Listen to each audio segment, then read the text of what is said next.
India versus Oman, India's last game in the group stages of the 2025 Asia Cup, right before the Super Fours. Some call it a dead rubber, but I think it was an enthralling game to watch. India was able to make some changes as well. Closer game than some expected, but then again, India did win and have a comprehensive victory. And we're going to be unpacking all of that today. Welcome back to another episode of the In Between Overs podcast. We're your host for the day's play. I'm Taran. And I'm Ishan. Okay, let's unpack it. What were your initial thoughts of the game? Coming into the game, people were calling it a dead rubber. People are still getting over the India versus Pakistan game. It's still a group stage game. It did allow also to India to play some new players, rest some important players. So I think it was a great game. I think Oman definitely punched above their weight.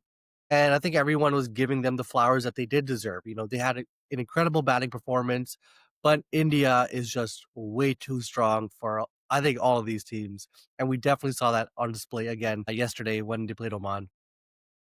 India definitely took it way too easy in this game. I think they just showed up and they just wanted to roll their arms over with the ball, get Yeah, some practice in. It was a net session. It really was a net session. That's what it felt like. You had Surya coming in at 11. Come on. unbelievable. So yeah, and for Oman, it was a their chance to literally play against the best in the world. And shout out to them for, putting aside the fact that it was a dead rubber and trying to put their best foot forward and do whatever they could to make it a match. And they did. At one point, I did feel like Oman was in with a shot when they had 9 wickets in hand and had like 50 to get a 4 overs, something like that. I was like, oh man, like what are we watching here? Could we see an upset happen? But obviously India did turn it up for a few overs and the game was done. And that's when you saw that this Indian team is absolutely dangerous because they can turn up the ante at any time, and that's special. I completely see that. If you focus on India's batting up front, as you mentioned, no Surya Kumar playing, and I think it was coming from the point of just getting everyone to have some batting practice or batting opportunity. For example, it was nice to see that Sanju Samson was able to get some innings. Was able to get an innings under his belt. Pandya as well, very short innings, but I think the outlook India had was they won the toss. Let's bat first, and let's get. I hate saying it, but let's get some batting practice out of the way. Yeah. Abhishek Sharma started off again in Abhishek Yes, fashion. 38, 15 balls. I don't know how to describe this guy. Like the consistency is insane. We saw Virender Sehwag, we've seen Rohit Sharma, and now we have Abhishek Sharma that literally his flamboyance takes it to another level. And if he can remain this consistent and maybe transfer this over to ODIs, and who knows, one day test matches as well. We have a superstar, another superstar here. question for you though. So if you look at Abhishek Sharma's performance, especially in the Asia Cup, he's gotten very quick 30s, strike rate of around 200. Is that enough or is that his role? Or do you think he needs to really make a big score to really push the game out of the way for the opposition? Or is 38 or 15 enough? I think it's enough. I think it's enough because of the batting firepower that India has. His role is literally to get India off to that flying start, get 50, 60, 70 plus in the power play, and then India is automatically ahead of the game. I don't think we need a long innings. If he ends up turning that into a big score, like a 60 plus, 70 plus, or 100, that's a bonus, I think, with India. And if that happens, I feel we're getting into a situation where if that ever happens, India 9 times out of 10 are going to end up winning the game. No, that's fair. That's my thoughts as well. It's we're kind of used to, especially looking back at that India versus England series of him making those big scores.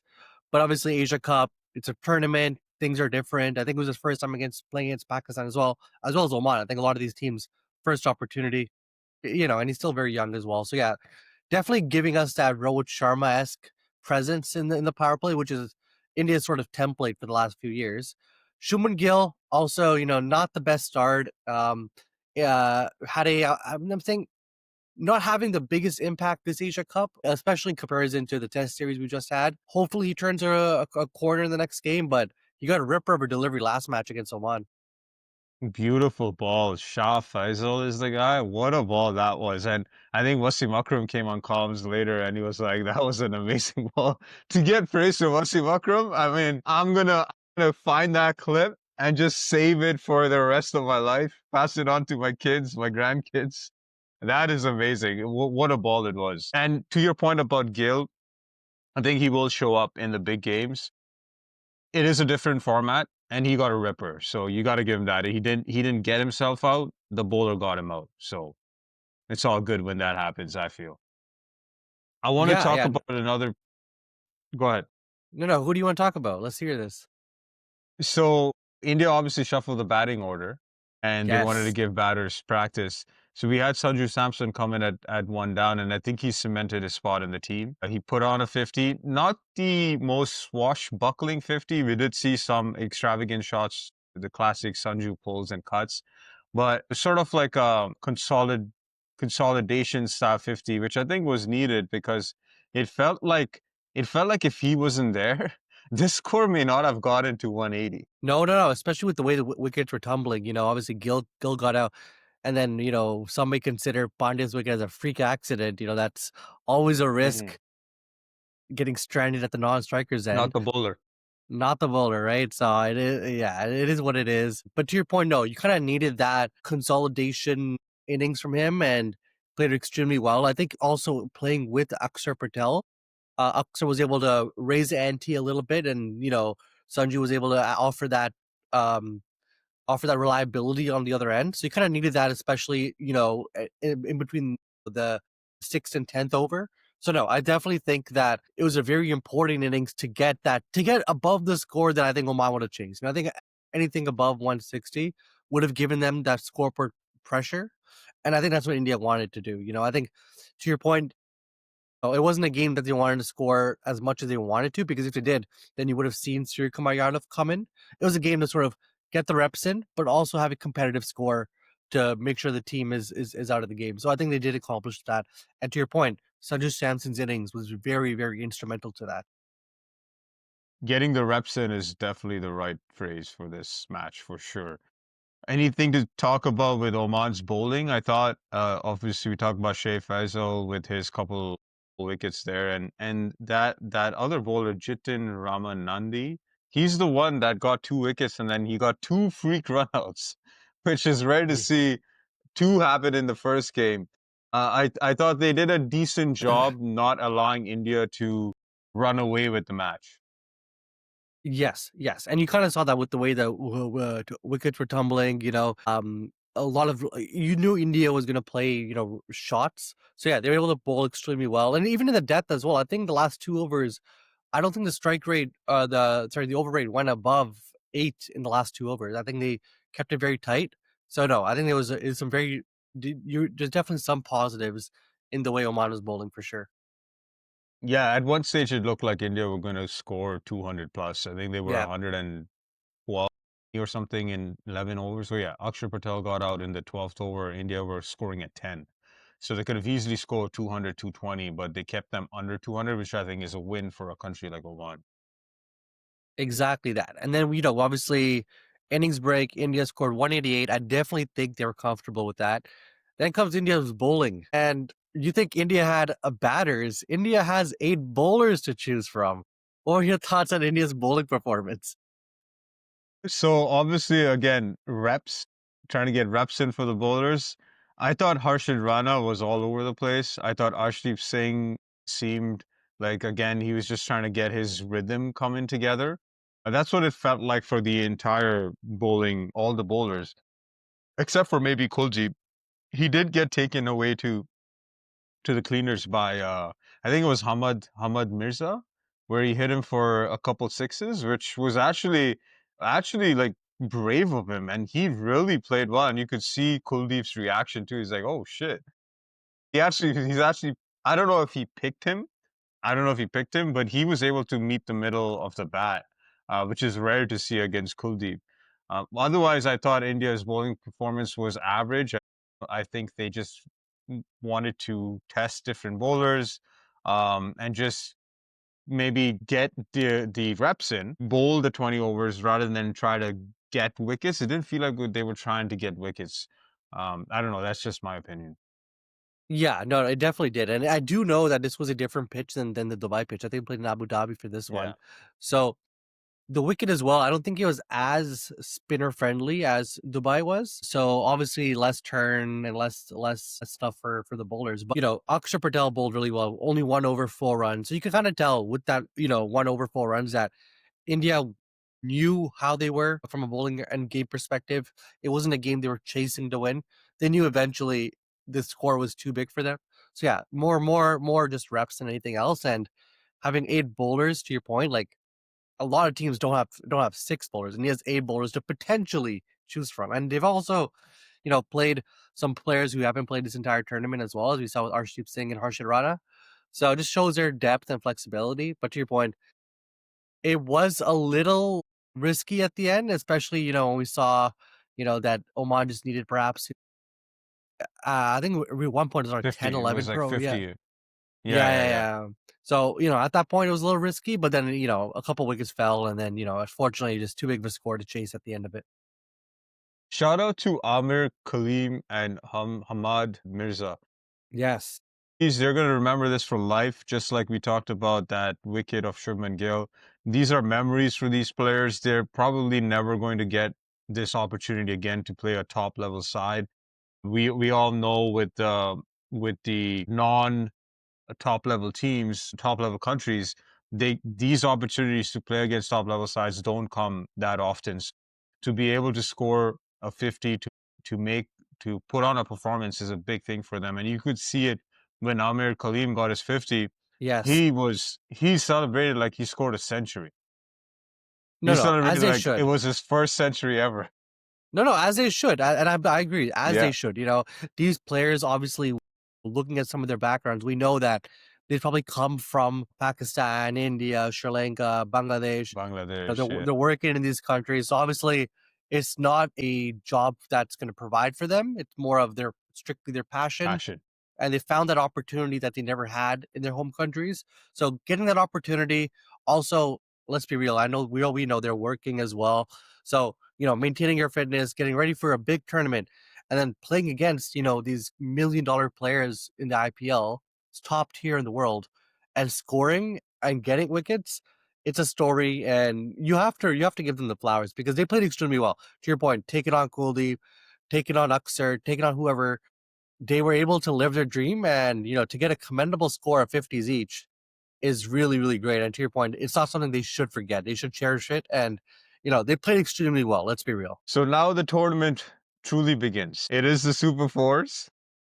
Shout out to all the teams that participated, but now we have the real deal starting with another India versus Pakistan game coming up tomorrow. Sri Lanka, Bangladesh are playing right now, and that should be an interesting game. But tomorrow is the big one again, India, Pakistan. What are you expecting to see from this game, Ishan? What, another one? Who organizes this stuff? Another one? Oh no, it's let's be real. The tournament was organized for this sort of matchup. We know that potential 3 matches in this tournament with India versus Pakistan. We're at number 2. It's gonna be fireworks. I definitely feel so. I don't think Pakistan will hold back. I think, especially with how things panned out at the end of last game, the handshake saga, the umpire saga, the match referee saga. It's a lot of different emotions tied to this game. It's strictly not cricket anymore. It's definitely going up a little bit as much as you could when it comes to India versus Pakistan. But I definitely think it's going to be a cracker of a game, and I think India should be prepared for the best of Pakistan. I do believe we will get the best of Pakistan tomorrow. I feel the narrative in the last week was, it just felt like Pakistan's pride was hit a bit, and we all know that every single person on this planet is proud of where they're from, and they'll want to definitely stand up and put on a better show than they did in the first game, especially after what transpired at the end of the game. And I feel India better be ready because they're going to get punched hard. And if India are not able to take those punches, it's going to be it may be Pakistan tomorrow that comes out on top. And I wouldn't be surprised because when someone, anyone, humans in general, have their backs against the wall, that is when you see true character. And I think we're going to see that from Pakistan too. Yeah, yeah, no, definitely. I think it's a couple things we gotta keep in mind. One, definitely interested to see how Sam Ayub approaches a match. You know, he's Yes. not played it well at all. We know the promise that he does bring to the game of cricket. You know, he's very talented. So definitely going to be interesting to see how India plays with him in terms of what they do in terms of their tactics, but also how he responds. So I think that's something to look out for.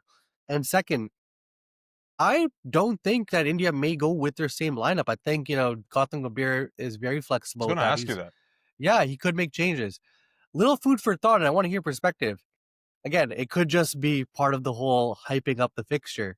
Sunil Gavaskar yesterday made a comment. He's like, India should rest Bumrah because, quote unquote, this is not the important match. The final is. We should rest him for the final. So, with that in light, what are your thoughts on India's lineup for tomorrow?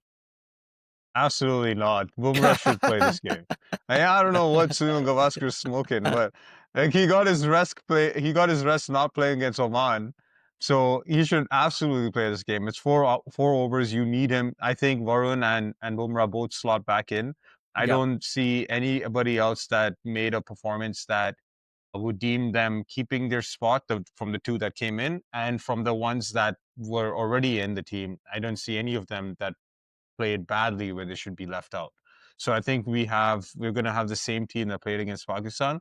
If the pitch supports the seamers a little more, I could see Arshdeep coming in. I don't know for who. Maybe one of the spinners, maybe Varun stays out. I don't know. That's the only thing I see.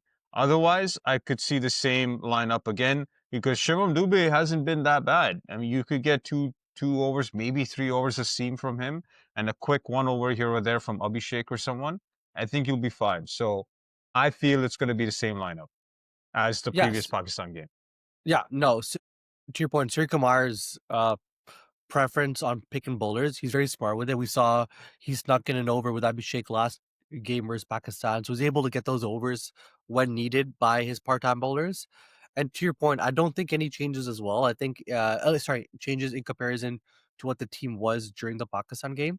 To your point, those two changes, Harshad Rana and then Arshdeep Singh. I think, yeah, you got to rest them for this game. You got to bring in, what the team was during the Pakistan game. And I think India should not change their batting lineup that they had during the Pakistan game. I think it makes sense with when Tilak Burma came out, with when Sky came out, having the left right combination. Um, I think is intact. And yeah, obviously it does push Sanju Samson down, but I think that's fine with the way that Abhishek Sharma is batting. I think you keep it as it is, and you hope that one Abhishek Sharma starts off with a ripper, and then you have the other batting lineup to follow, and bowling as well. I think, yeah, you got to keep Kuldeep, you got to keep Bumrah, you got to keep the best options because it did seem like Pakistan's bowling did struggle. Sorry, Pakistan's batting did struggle against India's bowling, especially the spinners. I feel Pakistan might shuffle their batting order a bit. I do believe Shaheen Afridi is batting way too low. He's even in the game against UAE, he scored 29 from 14 balls. He is in good hitting form. I would rather see him come in at 6 or 7, especially if there's only 5, even 6 overs left. If it's more than that, maybe you keep him down. But I feel they should shuffle that order a little bit because he's definitely been the reason why Pakistan was able to put on some sort of a score against not only India but UAE too. I agree. I agree. It is easing quite a knock. And we also heard Kuldeep Yadav in the press conference specifically mention how Shaheen Shah Afridi is batting extremely, extremely well. So India definitely has their eyes on Shaheen Shah. And I think, yeah, to your point, we could expect him lower down the order. Sorry, higher up the order. When it comes to Pakistan's bowling, another question that did arise on social media that I want to ask you about as well is the role of Fahim Ashraf. So I guess even with India, he didn't bowl. He was very, dismal with the bat as well. So a lot of people are wondering, could Pakistan bring perhaps Haris Rauf in comparison to Fahim Ashraf? Because Haris Rauf does give you that pace, and he's gotten skied, I think, 2 times in however many occasions they've played against each other. So he does offer that that pace and unpredictability. So what are your thoughts on that? I couldn't believe that Pakistan left out Haris Rauf.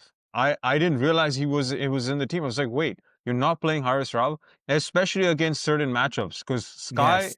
is vulnerable against faster bowlers right Yes. at the start, and he plays well against spinners. So I would have played Haris Rauf, playing out and out, because I don't know about Fahim Ashraf. He's been in the team for years. I've heard his name for Yes. years, but I haven't really seen him put on like a big performance. It feels like he has the potential to be Hardik Pandya, or they want him to be Hardik Pandya, but he's Yes. end up being like more of like who's a I can't think of one. But maybe like a Shivam Dubey, but even Shivam Dubey is probably a better batter than Batting. him, Yeah, yeah. right? Like he's neither here nor there with his batting or bowling. He's more of a bits and pieces player. Maybe someone like a Vijay Shankar, if you remember him, right? So I don't know what his role is, and I feel you're better off going with a full batter or a full bowler. Yeah, so I think we could definitely expect some changes from the Pakistan side. It's even when you look at their performance against Oman, it wasn't a sorry against UAE. It wasn't a comprehensive victory. So they are dealing with some demons. But to your point, in a T20 game, it's very unpredictable. One person could have a innings of their life, in terms of a batting performance or a bowling performance that can really change the games.